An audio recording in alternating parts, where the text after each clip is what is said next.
মুসলিম ছেলের সঙ্গে প্রেম, যুগলকে মেরে পুঁতে দিল পরিবার। গ্রেফতার হিন্দু তরুণীর দুই দাদা। উত্তরপ্রদেশের মোরাদাবাদ থেকে এই ভয়ঙ্কর ঘটনা সামনে এসেছে।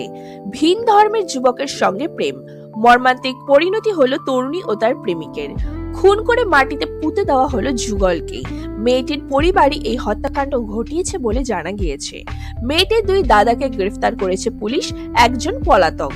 উত্তরপ্রদেশের মোরাদাবাদ থেকে এই ভয়ঙ্কর ঘটনা সামনে এসেছে।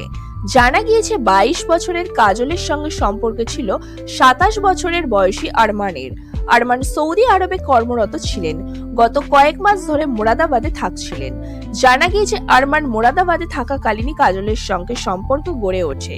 বিষয়টি জানাজানি হতেই তীব্র আপত্তি জানায় কাজলের পরিবার। অন্য ধর্মের ছেলেকে বিয়ে করা যাবে না বলে জানিয়ে দেওয়া হয়। সম্পর্কে ইতি টানার কথাও জোর দেয়। সেই পরিস্থিতিতে 3 দিন আগে বাড়ি থেকে নিখোঁজ হয়ে যায় কাজল এবং আরমান। দীর্ঘ সময় পরও ফিরে না আসায় থানায় অভিযোগ দায়ের করে আরমানের পরিবার। তারা বুধবার অভিযোগ দায়ের করে, আর বৃহস্পতিবার সকালে অভিযোগ দায়ের করে কাজলের পরিবার। এর কিছুক্ষণের মধ্যে কাজল এবং আরমানের দেহ উদ্ধার হয়। জঙ্গলের মধ্যে মাটিতে পুঁতে রাখা হয়েছিল তাদের। তদন্তে জানা গিয়েছে কাজলের দাদারাই এই হত্যাকাণ্ড ঘটিয়েছে। দুই দাদাকে ইতিমধ্যে গ্রেফতার করা হয়েছে। অন্য একজনের নাগাল এখনো পর্যন্ত পাওয়া যায়নি। পুলিশ জানিয়েছে পড়াশোনা চলছিল কাজলের, পাশাপাশি একটি বেসরকারি স্কুলে শিক্ষিকা হিসেবেও কর্মরত ছিলেন তিনি। 2 বছর ধরে আরমানের সঙ্গে সম্পর্ক ছিল তার। গত 18 জানুয়ারি কাজলের বাড়িতে কথা বলতে যান আরমান। সেখানে দুজনকে ধরে বেঁধে ফেলা হয়।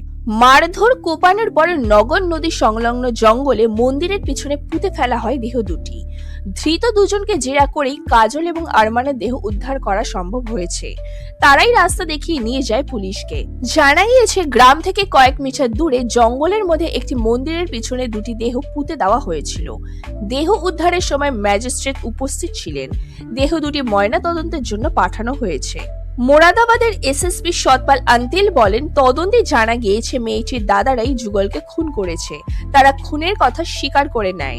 দেহ দুটি উদ্ধার করা হয়েছে। অপরাধ ঘটাতে যে বেলচা ব্যবহার করা হয়েছে সেটিও পাওয়া গেছে। এই ঘটনায় যাতে এলাকায় সাম্প্রদায়িক উত্তেজনা না ছড়ায় তার জন্য ওই গ্রামে পুলিশ মোতায়েন করা হয়েছে। আরমানের দিদি জানিয়েছেন তারা ওই সম্পর্কের কথা কিছুই জানতেন না।